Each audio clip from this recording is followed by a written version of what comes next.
Hi there guys, it's Rick here. Hope you're all doing extremely well out there. I know I am. Today we're going to take a look at a little arpeggio study that I wrote. You may have seen it last week, and I'm going to give you a breakdown of this little arpeggio study that I wrote. Basically, I wrote this study as a means of working on both the right and left hands, because it's pretty challenging for both. For the right hand, we've got pretty rapid movements of one picking pattern, and for the left hand, it's pretty challenging in order to get it coordinated with what the right hand is doing. So let's get straight to it, and I'll explain exactly what I'm doing. So it started off with just a simple picking pattern, which is, if I just take it on the bottom E string, we're going to go down, up, down, and then apply it to each string. So it's just 3 notes per string. But what we're going to do is we're going to apply it to an arpeggio shape and ascend through the neck. So what we're going to do is take our first arpeggio shape, which is an E major 7. You may have seen this shape before. Take it nice and steady. So that's the shape upon which the first arpeggio is based. But then we're going to apply the picking pattern here on each string. So we're going to start on the bottom E string and we're going to go down, up, down. So it starts with just 1 note followed by a repetition of 2 notes. And that's where the challenge is for the left hand to keep the left hand coordinated with the right hand. Okay, so down, up, down. Then we're going to shift strings and do the same thing with the right hand.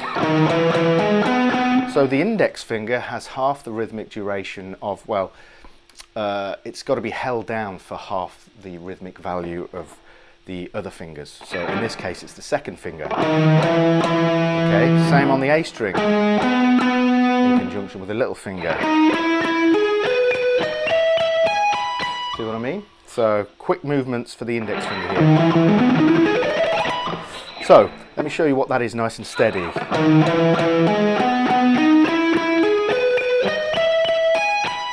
Okay, always try and keep this, when you've got something as challenging as this, make sure you keep it nice and steady. You know, you're in no rush to get it up to speed. You know, take your time over it. Accuracy is way more important than speed at this point.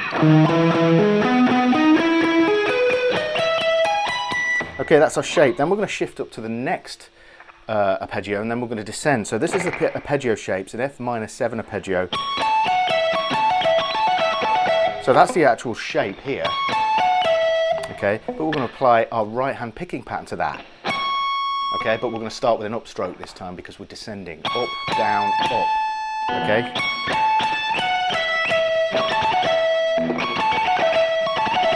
Okay, so then same shape down an octave. Same again there. So nice and steady.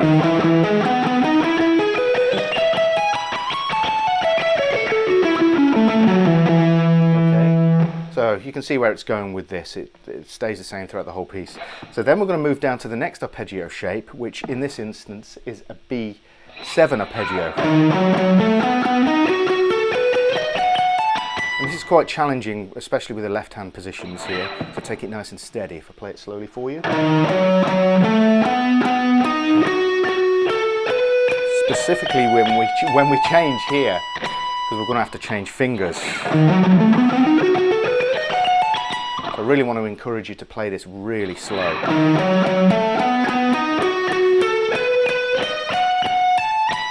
Okay, and then we're going to play what we played before with the E major 7 arpeggio here, but we're going to descend through it this time. Okay, so that's shift. Okay, good. Then we're going to move down a whole tone and play a D major 7 with the same thing as we did with the E major 7. Okay. So nice and steady. Then descend with our minor 7 arpeggio, in this instance it's C sharp minor 7. Same shape as before. Okay. Again, nice and steady. And then we have the same shape as we played here, B7. In this case it's an F sharp dominant 7 chord. Same shape though. Okay. And swap fingers. This time we're going to play this, which is a B7 arpeggio, but a different shape. So here we get, I'll play it slowly.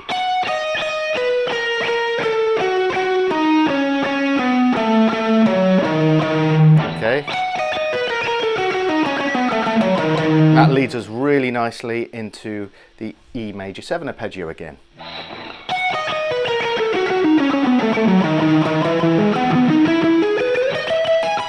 Okay, then the following chord is simply an F major 7, so it's just up a semitone, so we're going to shift up to descend through it here. Same picking pattern.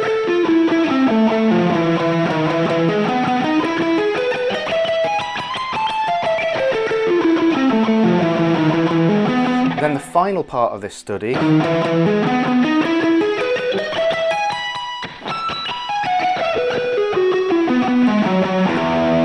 that's the descending part of it. So we've got the E major 7 ascending part, then we're going to shift up here. If you haven't got 24 frets, use just a different note, you know, no big deal, as I've said before. So up, down, up. So it goes 24, 19, okay? And then we get this here, it's just an added 9th, okay?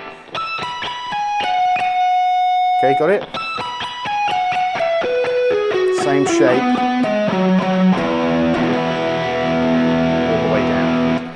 So just to recap here, it's a really challenging thing here, both for the right and left hands, and the key is to really sync those two together, because like I said before, when you have when you're ascending through it, you've got to keep the second note on each string down for twice the value of the previous, which is the index finger when you're ascending, and then when you descend, if I do it here, the opposite applies. It's either the 2, 3 or 4 with the index finger. So that's the challenge here, as well as keeping the right hand picking pattern going. So, you know, it is not easy, but excuse me, like I say before, and with every single video, you know, take it slow. We're in no rush here to build up speed. You know, take it slow.